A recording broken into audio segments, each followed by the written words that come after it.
tal? ¿Cómo están? Seguimos en este programa especial de día electoral. 15 de diciembre, segunda vuelta, tendremos hoy día una presidenta y para eso, ¿no es cierto?, estamos llevando a cabo diferentes entrevistas el día de hoy. Hemos estado con varios personajes que tienen que ver con esta contingencia. Hoy día vamos a continuar con nuestro director regional del servicio electoral. Nos referimos a don Cristian Rebeco. ¿Cómo está? Muy bien, muchas gracias por la invitación. Bienvenido.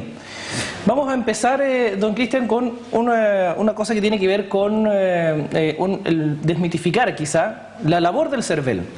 Hoy en día el público mayoritariamente cree que prácticamente todo este proceso eleccionario, desde casi cómo se dobla el voto hasta el objetar los escrutinios, ¿no es cierto?, pasa por las manos del CERVEL. ¿Qué tan cierto o qué tan falso es esto?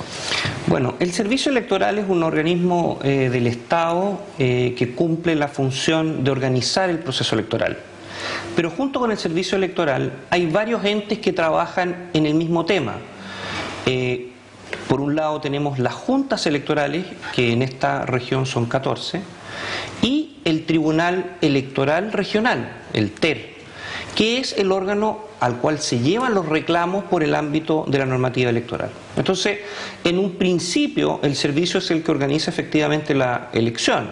Hace el sorteo de los candidatos, le asigna un número, aprueba las candidaturas, acepta nuevos partidos políticos, basándose en la ley de partidos políticos, etcétera, ve quiénes son los afiliados, hace los padrones de mesa y finalmente le entrega todo este proceso a las juntas electorales, que son el órgano operativo, que están en terreno y que finalmente hacen la elección. O sea, digamos que las juntas electorales son entonces el ente responsable, digamos, de las cosas que pasan en un día como hoy en el que estamos en elección. En el local de votación, sin duda. De hecho, la Junta Electoral tiene un representante en terreno, que es el que se conoce con el nombre de delegado de la Junta Electoral, que hay uno por cada local de votación. Esa persona tiene la autoridad, es tan poderosa, que tiene la autoridad de nombrar in situ un vocal de mesa, que es normalmente lo que ocurre los días de la elección, cuando falta por constituir, y que gente que no se quiere quedar. Esa persona, ese delegado, tiene toda la autoridad de la Junta Electoral para decirle a un ciudadano: usted se queda de vocal de mesa. Tiene la atribución, digo. Por supuesto. ¿Y es la máxima autoridad dentro de un local de votación, o es la Armada, o hay un jefe de local ahí? Ahí es una cosa que para efectos nuestros es súper importante entenderla, de que hay tres columnas distintas que confluyen en el mismo local de votación. Por un lado está la Junta Electoral, el órgano operativo, que tiene al delegado, que es el jefe de todo lo que tiene que ver con la elección, el voto, el presidente de mesa, la señora discapacitada. Es el que le contesta al ciudadano: ¿dónde voto? Tengo una duda, se produce un problema en una mesa. Él es el hombre que resuelve esos temas. Paralelo a él, sin dependencia mutua, está el jefe de recinto de votación, que depende a su vez del jefe de fuerza, el militar. Ese hombre está para dar seguridad al local de votación, a que se haga la votación sin problema, que no haya manifestaciones, que no se altere el orden público dentro del local. No se topan, son funciones distintas. Y en la última columna está el personal de enlace del servicio electoral, los PC. Ese personal de enlace, su única función es recibir la información que le entrega el comisario de la mesa y transmitirla a través de nuestra red de transmisión de datos que nosotros tenemos contratada, para que todos los ciudadanos puedan ver los resultados en línea en la página web. Perfecto. Cada uno tiene su rol específico y no se topan entre ellos. En el caso de los escrutinios, ¿eso también es externo al CERVEL? Nosotros recibimos la información que procesan los 5 vocales.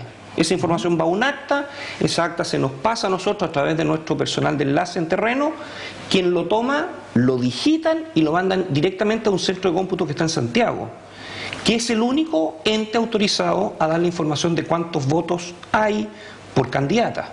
Ya. No hay como antiguamente existía estos reportes regionales que se decía cuánto iba en la región. Eso no existe. Ya. Hoy el único ente que la ley dispone es el centro de cómputo a través del presidente del Consejo Directivo del CERVEL en Santiago. Se lo preguntaba porque uno de los medios Yo no sé qué tan novedoso es en cuanto a antigüedad, pero uno de los medios más usados hoy en día para seguir esto es precisamente el sitio web, ¿no es cierto? Eleccioncervel.cl, ¿cierto? Sí, bueno, la verdad es que cuando nosotros inventamos esto, hay que acordarse de que hasta las elecciones anteriores el control del escrutinio era del Ministerio del Interior.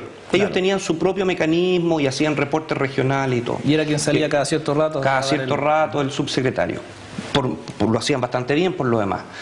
Y esa función a contar de este año pasó al servicio electoral.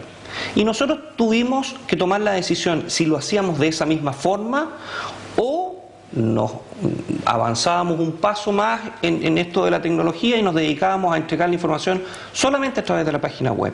Y esa fue nuestra apuesta. La pusimos a prueba en la primaria, dio bastante buenos resultados, ya la probamos con una elección más grande en la primera vuelta y ahora la vamos a seguir utilizando en esta segunda vuelta. O sea, seguimos pudiendo ver los cómputos online, digamos, ¿cierto? Todos, los medios de prensa, los ciudadanos, los candidatos, los partidos políticos, los apoderados, minuto a minuto pueden ir sabiendo cómo va el conteo en todo Chile. Y con respecto, por ejemplo, muchas veces se ha dado, director, este asunto de los votos, ¿no es cierto?, las cartolas, se pierden o de repente alguien por ahí, pasada ya la votación, encuentra cajas con votos que nadie sabe dónde salió. ¿Eso pertenece también al tema de la Junta Electoral? Sí, hay que hacer una distinción ahí. Votos no. ¿Ya? Votos es muy difícil que se encuentren, los votos están foliados, es muy difícil que alguien encuentre un voto, pero sí hay gente que encuentra documentos, papeles, donde aparecen nombres de candidatos con números y la gente cree que hubo algún problema con la votación. Claro, que no se contaron los votos. Claro, entonces hay que distinguir, el voto es un elemento extremadamente custodiado, ya sea por el delegado local en su momento, por las Fuerzas Armadas, por Carabineros, por Correos de Chile cuando se transporta, y somos súper acuciosos en eso. Pero hay una serie de documentos alrededor del proceso que no tienen valor.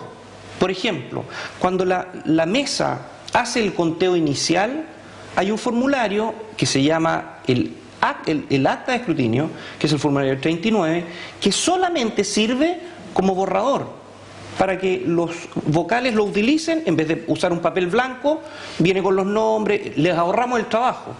Pero una vez que ya se hace el conteo, se pasa a un formulario definitivo, que es el que vale, y ese pasa a ser basura.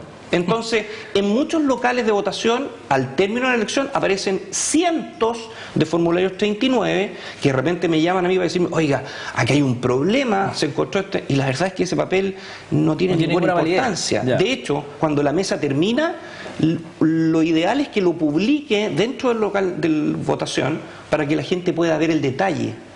Pero una vez que termina, la gente que hace aseo lo retira y lo vota y no tiene ninguna importancia. Entonces hay que distinguir entre qué cosas sí son importantes y qué cosas no. Los votos, sin duda que son muy relevantes. A traspasar esa información entonces a los apoderados de mesa, por ejemplo, que están muy atentos a todo lo que sucede. El CERVEL sí es el ente fiscalizador, pero ¿es fiscalizador de qué podríamos decir? ¿Tiene que fiscalizar a la Junta Electoral?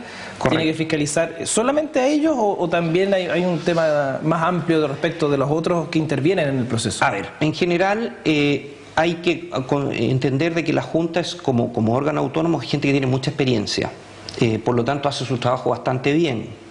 Por lo tanto, esa función fiscalizadora que tiene el CERVEL sobre la Junta Electoral prácticamente no se usa, porque la Junta hace tan bien el trabajo que la verdad es que el CERVEL, el día de la elección, nosotros nos sentamos en la oficina esperando alguna emergencia, algo que pase, y es un día súper tranquilo para nosotros. Pero para la Junta es un día muy complicado, pero en la confianza está el peligro, director. Por supuesto, nosotros tenemos todos los mecanismos para reaccionar ante cualquier situación que se produzca, y de hecho hay algunos casos muy aislados donde de repente un delegado o un vocal de mesa comete algún error y ahí nosotros efectivamente acudimos al local o utilizamos el personal que tenemos para tratar de orientar y que se solucionen los problemas. Me imagino que en ese aspecto hay una coordinación también a nivel nacional importante o esto funciona netamente local. No, a ver, el servicio, por lo menos en la quinta región, yo con mucho orgullo puedo comentar de que nosotros hemos implementado una sala de mando, un war room, que es la primera vez que lo implementamos en la región y que se alimenta de varias fuentes. Primero, tenemos una muy buena conexión con la guarnición militar, la Armada, con quien hemos hecho una muy buena alianza. Ellos trabajan también, tienen gente en cada uno de los locales y hemos compartido la información, así que tenemos un muy buen enlace ahí. Adicionalmente, nosotros tenemos a nuestro personal en terreno, con lo cual tenemos comunicación directa vía telefónica, todos ellos se contactan con nosotros. Y además tenemos en cada local un operador de la empresa telefónica que tiene en línea un sistema de gestor de incidencias. Por lo tanto, minuto a minuto, cualquier situación que se produzca, esa persona lo inyecta al sistema y automáticamente de cualquier local de la región aparece en el centro de mando del CERVEL acá en Valparaíso y tenemos la información de qué está sucediendo y qué acciones tenemos que tomar al minuto. Perfecto, entonces ese es el radio de acción de esta fiscalización. Entendamos también y contémosle a la gente que en el aspecto seguridad, como usted mencionaba hace un rato, son los uniformados los que tienen que ver el asunto dentro del local, ¿verdad? Porque Carabineros actúa del local hacia afuera. Exactamente. ¿Verdad? Y hay todo un protocolo, ellos lo tienen muy claro. Yo he tenido muchas reuniones con la Armada y con el Ejército y la Fuerza Aérea, que son los que principalmente están aquí en la región, mayoritariamente la Armada, y hemos establecido cuál es el procedimiento. Ellos saben que hay todo un procedimiento con un formulario. Ellos, a petición del delegado, que es la autoridad que puede pedir el uso de la fuerza militar, ellos toman a una persona y en el límite del colegio se lo entregan a Carabineros de Chile. Perfecto. Y para pasar un poco a un tema más amplio, director, también el CERVEL es el organismo que tiene que ver con la inscripción de partidos políticos, también de alguna manera supervigilan los militantes incluso. Tuvimos una situación que se manifestó de manera casi anecdótica al momento de las elecciones primarias, por ejemplo, el tema de los inhabilitados. ¿Qué pasó ahí? ¿Es primera vez que sucede esto? Entonces, ¿hubo una cosa de inexperiencia o fue algún otro tipo de error? Sí, la verdad es que esto fue un tema muy interesante para nosotros, pero yo creo que fue más sorpresivo para los ciudadanos. ¿Por qué? Nosotros como servicio tenemos la obligación de ser un espejo de lo que los partidos políticos indican. Si un partido político me dice que Hugo, Paco y Luis son sus afiliados, nosotros creemos porque hay una firma, hay una certificación, y esos son para nosotros los que pertenecen a ese partido. Y eso se ha llevado por años. Ahora, ¿por qué este año fue tan llamativo el tema? Porque por primera vez se hizo una elección primaria. Y la elección primaria tenía la condición de que los partidos decidían quién podía votar. Y los partidos decidieron mis afiliados y los independientes, que son la mayoría de los chilenos por lo demás. Por lo tanto, hubo un grupo por primera vez que por un tema de afiliación política quedaba fuera. Nunca había ocurrido en Chile. Entonces el CERVEL tomó las listas que los propios partidos le entregan y dijeron, mire, el señor Hugo, el señor Paco y el señor Luis de este partido no pueden votar porque los partidos que están en primaria los dejaron afuera. Pero resulta que esas tres personas jamás se habían afiliado a un partido. Entonces levantaron la mano y dijeron, oiga, yo nunca he estado en un partido. Y el registro del CERVEL decía, oiga, usted está afiliado al partido A desde el año 89. O usted está afiliado al partido C desde el año 90. Y la gente se sorprendía y creían que el CERVEL había cometido alguna clase de negligencia. En absoluto.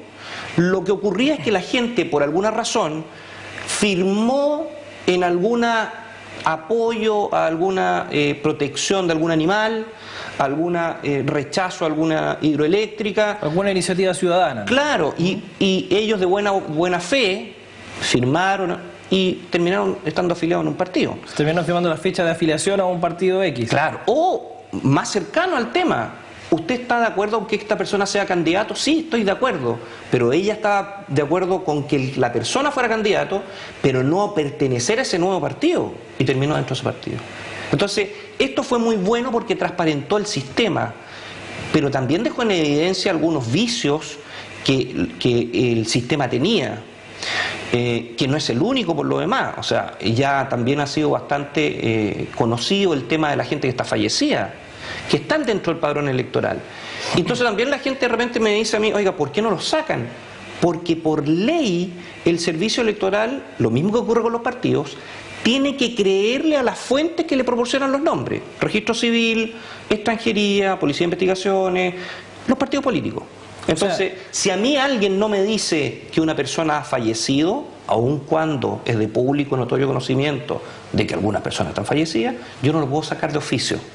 Tengo que tener la orden de otro órgano del Estado para yo poder sacarlo. O sea, digamos, el informe oficial. Exactamente. O sea, tiene que llegar, no llegan entonces muchas veces los certificados de defunción. ¿Y eso es un error de transporte que no llegan o es un error de que no se han emitido eso? No, es un problema de que hay que considerar de que nosotros desde la década del 90 en adelante partimos hablando de los computadores. Claro. Entonces toda la información que existía anterior a esa fecha, hay mucha información que no está digitalizada. Todo lo que viene después del 90 hacia adelante es mucho más fácil, porque con el RUT uno puede acceder y saber que la persona falleció y todo. Pero los grandes problemas están con gente muy mayor. Entonces cuando uno ve el padrón y ve que una persona tiene 130 años, claramente, es imposible que esté... Por supuesto, pero si ningún familiar o el registro civil o alguien nos hace llegar oficialmente la información, no lo podemos sacar. ¿Estamos hablando en todo caso de casos aislados o estamos hablando de una cifra importante? Es una cifra considerable. La última vez que tratamos el tema y que tratamos de incorporar una modificación a la norma electoral y que fue rechazada por el Tribunal Constitucional por lo demás, estábamos alrededor de unas 500.000 personas. Ya. O sea, es considerable. Sí. Pero sí. No demasiado como para a lo mejor influir en el resultado. No, por supuesto que no, pero son personas que están consideradas que podrían ir a votar y no aparecen. Lo que para efectos electorales no daña el proceso. El proceso se daña cuando alguien va y utiliza los datos de una persona que está fallecida para votar. Pero hoy, con los sistemas que tenemos de control, con los sistemas en línea que tenemos, con la forma en la que llevamos el padrón, es muy poco probable que una persona pueda falsear el sistema y votar por una persona que esté fallecida. Ahora, el padrón aumentó de manera considerable con el escenario del voto voluntario y la inscripción automática. Sí. O sea, fue un aumento explosivo. Sí, el año anterior nuestro padrón era de alrededor de 900.000 personas y con la inscripción automática pasamos a 1.400.000 y algo. Es decir, aumentó casi en un 60%. Claro. Y eso es un cambio tan revolucionario como cuando se incorporó el voto a la mujer. Por lo tanto, la gente de repente dice: oye, pero ¿cómo tanto desorden en el padrón? La verdad es que fue una avalancha de electores que nos ha dado algunas repercusiones, gente que ha quedado en circunscripciones que no corresponden, y a medida que ha ido pasando el año, hemos ido tratando de arreglarlo. Pero sin duda que esto es igual que una piedra en un lago, tiene ondas y a medida que vaya pasando el tiempo los problemas van a ir disminuyendo, pero va a ser paulatino. Este aumento explosivo del padrón, entonces, dado lo que hablábamos recién de la modernización y que la mayoría de estas personas que no estaban inscritas son más bien jóvenes, no representa entonces a lo mejor un aumento también en el problema de esta falta de información o de estos los fallecidos, por ejemplo, o otro tipo de inhabilidades? En general, nosotros somos un país con una cultura cívica bastante buena. Si nosotros comparamos los otros países latinoamericanos que han pasado del voto obligatorio al voto voluntario, hemos repetido prácticamente los mismos porcentajes. O sea, cuando nosotros teníamos, para dar un dato nomás, la elección presidencial del año 2009, que fue con voto obligatorio, fueron 800.000 personas. La primera vuelta en esta región fueron 700.000 personas. O sea, aun cuando aumentó notablemente el padrón, la merma que se produce por el voto voluntario finalmente terminó en un equilibrio. Entonces, ese equilibrio se da porque la gente mayor en general va a seguir yendo a votar porque cree que es un deber cívico y le parece correcto y todo. Y hay un grupo que antes votaba, que deseaba no votar y lo dejó de hacer. Pero había otro grupo que no estaba inscrito y que ahora a través de la inscripción automática tiene la oportunidad y que sí quiere ir. Entonces, al final, esto es una cosa de equilibrio.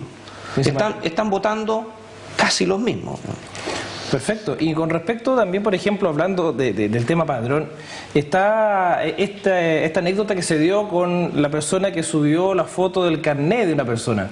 Eso ¿Es competencia del CERVEL también el tema de esta... ¿Entra dentro de lo de la fiscalización del CERVEL? Sí, hay que considerar de que la fiscalización se basa en que el proceso electoral se lleve de buena forma.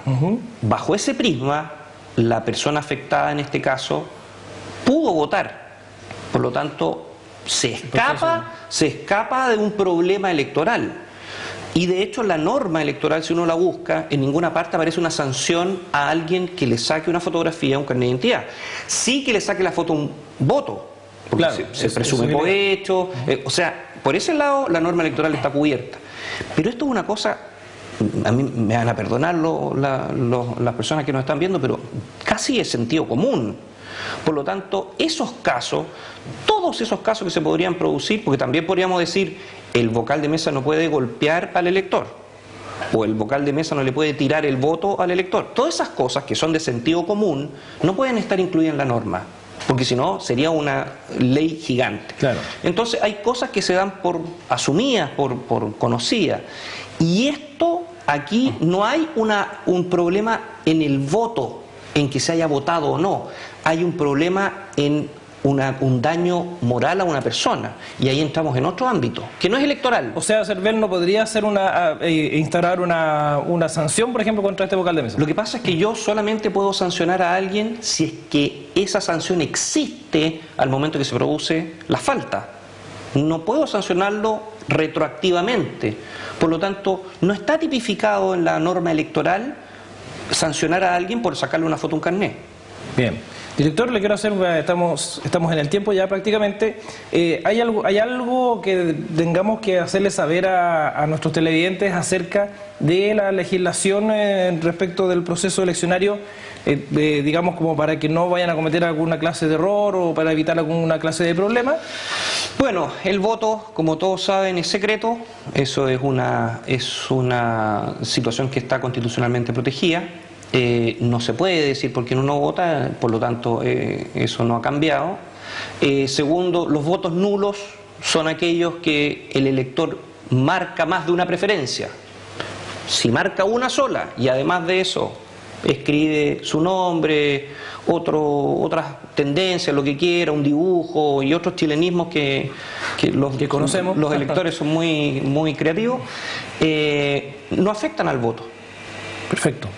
Esas dos cosas yo creo que son interesantes. Y lo otro es que terminado este proceso, y eso es el único mensaje que a mí me gustaría que quedara firme, es que después de este proceso el CERVEL sigue trabajando en preparación de la elección municipal que viene más adelante, y todas las personas que tengan algún problema o hayan tenido algún problema tienen 2 años para corregir su domicilio, arreglar su nombre, que por favor aprovechen ese tiempo y no lo dejen para última hora. Bien, muchas gracias, director. Ya lo sabe, entonces, la recomendación es a arreglar toda esta clase de problemas. Vaya a votar sin complicaciones y bueno, nosotros continuamos en el programa especial de elecciones acá en Quinta Visión. Muchas gracias, director. No, gracias a ti.